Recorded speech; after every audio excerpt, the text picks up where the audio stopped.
Ministerio de Justicia, Judith Colexa estaba guardando una conferencia de prensa. ¿Qué es lo que va a pasar y estas determinaciones que se van a tomar en cuanto a la penitenciaría de Pedro Juan? Adelante, la ministra Cecilia Pérez. De Pedro Juan Caballero. Esto suele suceder cuando las partes cuestionan que no se cumpla expresamente lo que dice la orden. Normalmente los jueces ponen que el Ministerio de Justicia tiene la facultad de poner en Tacumbú o en cualquier otro centro penitenciario que el Ministerio de Justicia considere que es mejor para el cumplimiento de la medida.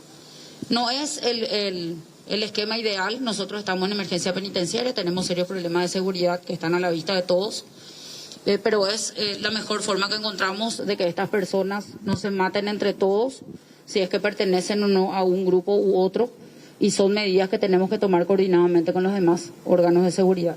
Ahora, nosotros el día de hoy estamos ordenando la intervención, algunos de ustedes ya saben, se ordena la intervención del centro penitenciario, se designa interventor a Sixto Peralta, hoy director del penal de Ciudad del Este.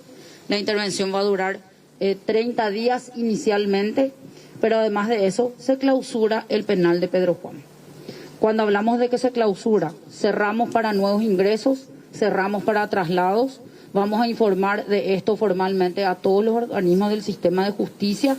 No vamos a trasladar más personas al penal de Pedro Juan y vamos a trasladar del penal de Pedro Juan a todas las personas que tengan hechos punibles vinculados al crimen organizado, narcotráfico, tráfico de armas o que pertenezcan o tengamos información de pertenecer a cualquier grupo del crimen organizado, llámese PCC, Comando Vermelho, Clan Rotela o lo que fuere.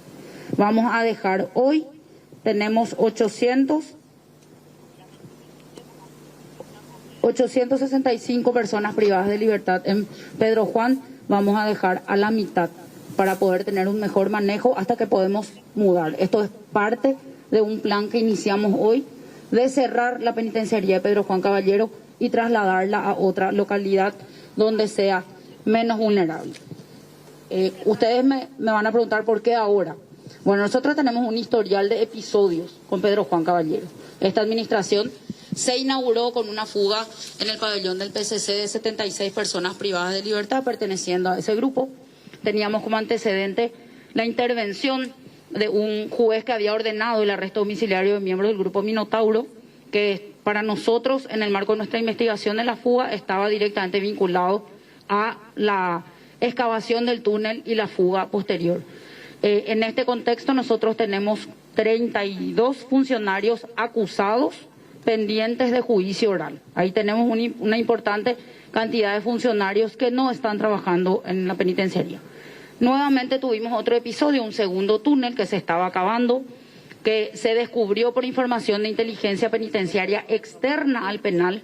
Consecuencia de esto, se hizo un sumario administrativo, no hay imputados, se hizo un sumario administrativo. La consecuencia del sumario administrativo fue la recomendación del juez sumariante de sobreseer a los funcionarios que reconocieron no haber ingresado en las celdas para hacer el control que debían hacer según sus funciones. Nosotros nos separamos de ese criterio y solicitamos la destitución e inhabilitación para ocupar cargos públicos de estos funcionarios por 2 años. Ahí otra vez nos quedamos sin otros 15 funcionarios entre descontratados y destituidos e inhabilitados. También tuvimos un episodio abordado por un funcionario de apellido Silva cuando se trató de hacer activar dinamita en gel en el muro de Pedro Juan. Y con posterioridad, nosotros, como consecuencia del segundo túnel, habíamos descontratado a un grupo de funcionarios y este funcionario fue contratado por la empresa que estaba contratada para el perímetro, y este funcionario de la empresa otra vez colaborando con la fuga de 2 personas privadas de libertad vinculadas con el tráfico de drogas de origen de Capitán Bao.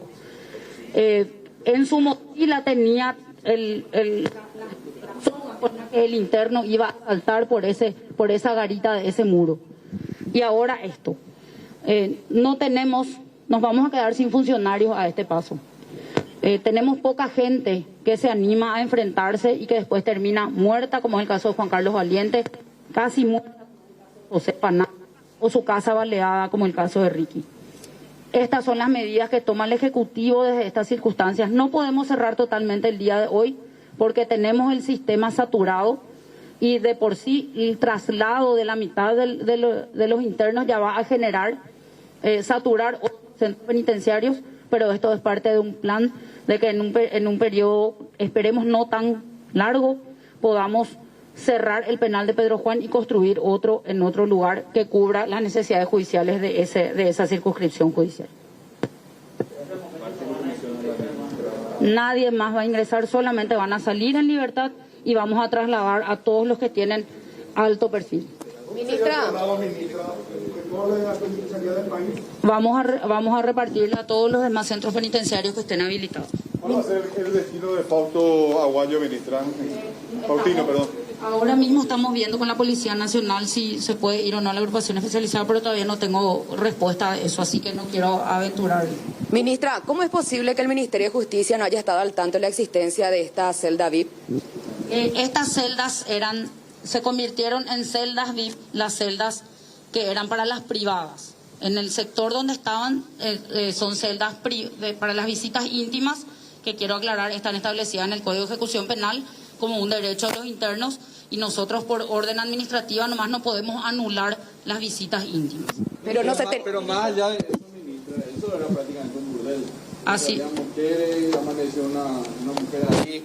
O sea, ahí ya era un libertinaje total prácticamente. ¿Qué va a pasar con el director también, amén de lo que... Está separado. La intervención genera la separación del director y del jefe de seguridad y obviamente la apertura de una investigación independientemente de la intervención. Porque la intervención lo que hace es tomar la administración del penal por otro grupo administrativo y paralelamente la investigación fiscal, penal y la investigación administrativa. Doctora, ¿cuál es el conocimiento del Ministerio de Justicia sobre la distribución de los espacios en una celda VIP? ¿Cómo se conforma esta celda, estos espacios? O sea, ¿qué contiene?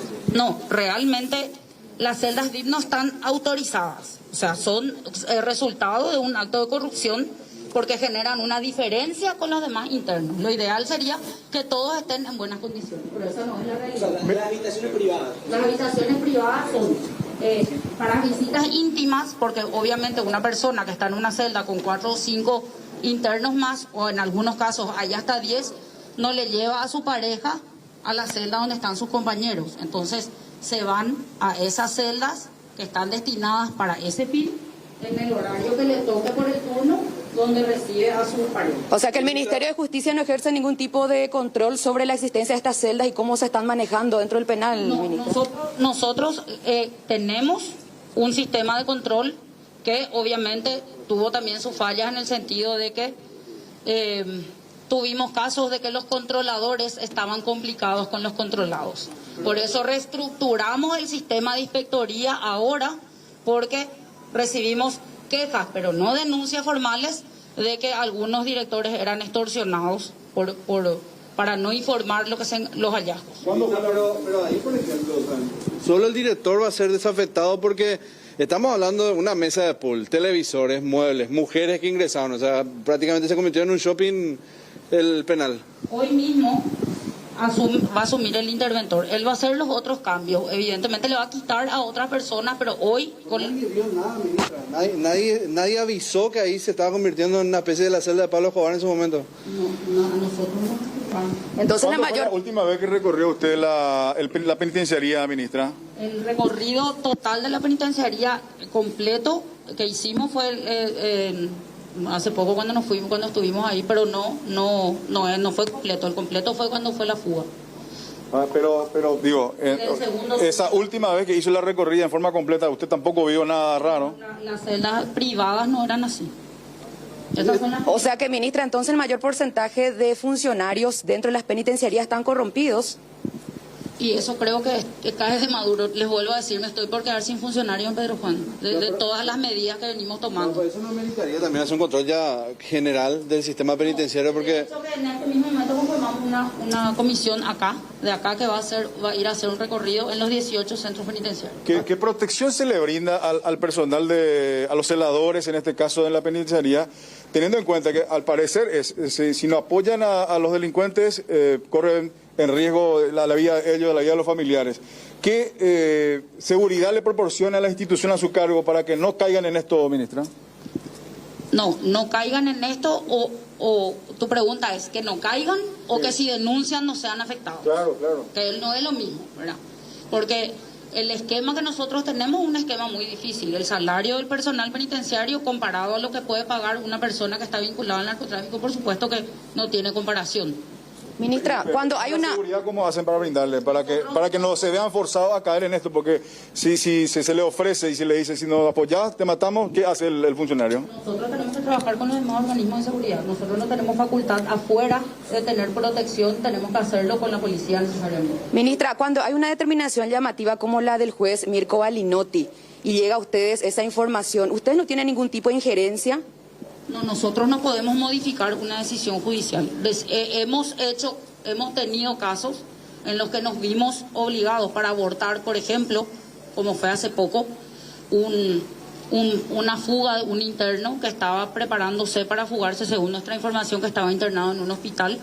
El hospital se negaba a darnos la información médica de este interno, pero era llamativo porque se internó por una cosa y después ya cada vez que iba a salir de alta se operaba de algo diferente, también vinculado al narcotráfico.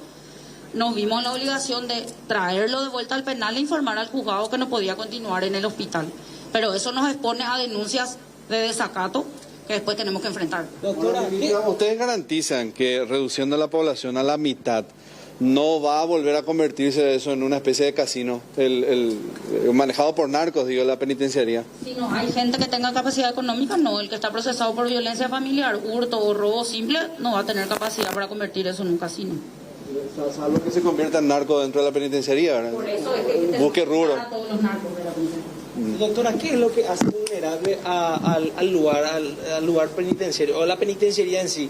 ¿Las personas o la ubicación donde se encuentran? ¿O por la proximidad a la frontera, toda esa cuestión? En este caso en particular es en la proximidad de la frontera seca, ¿verdad? Que tiene que uno cruza la calle y ya está en el otro país. La propia infraestructura, que ya probaron que cavando pueden hacer un túnel, cosa que no pasa en otros centros, porque en otros centros ya hay más piedra o es más difícil. Inclusive intentaron hacerlo en Encarnación con el cemento, ¿verdad? Perforando el cemento. Y en Pedro Juan es el conjunto de factores. El personal, la estructura de la ciudad, porque esto supera el sistema penitenciario, no nos tenemos que engañar. Esto no es un problema solamente del sistema penitenciario. Y es muy difícil romper las estructuras. Le pongo el ejemplo del caso Minotauro. El juez de Capitán Bajo le da arresto domiciliario en Pedro Juan cuando que cruzan la calle con control policial aleatorio un viernes a las 5 de la tarde. Entonces hay estructuras que funcionan contra las que hay que hacer frente. ¿Cuál es el número del personal que va a ser sumariado, ministra? En este mismo momento están todos investigados, ¿De cuánto la totalidad. ¿De cuánto? Hoy habrá 100.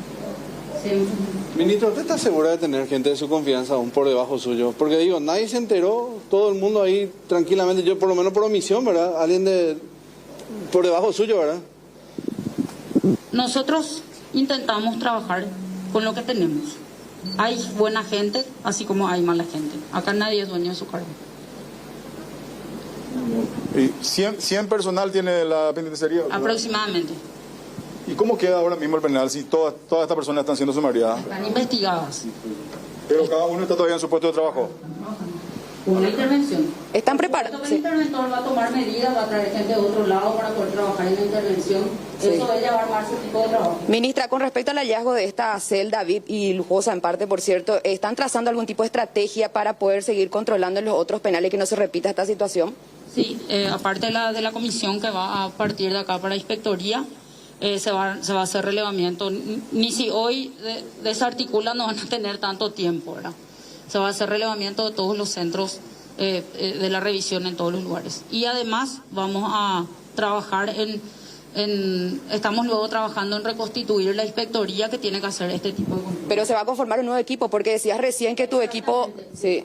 De hecho, que ya no pertenecen a la institución las personas que estuvieron involucradas en ese mecanismo de inspectoría sospechoso. El hecho de trasladar líderes del PCC a diferentes penitenciarías del país o de otra organización criminal no amplía su capacidad de reclutar a nuevas personas. Si enviamos a penales donde haya luego PCC, no. Que se concretó días atrás en la terraza del país.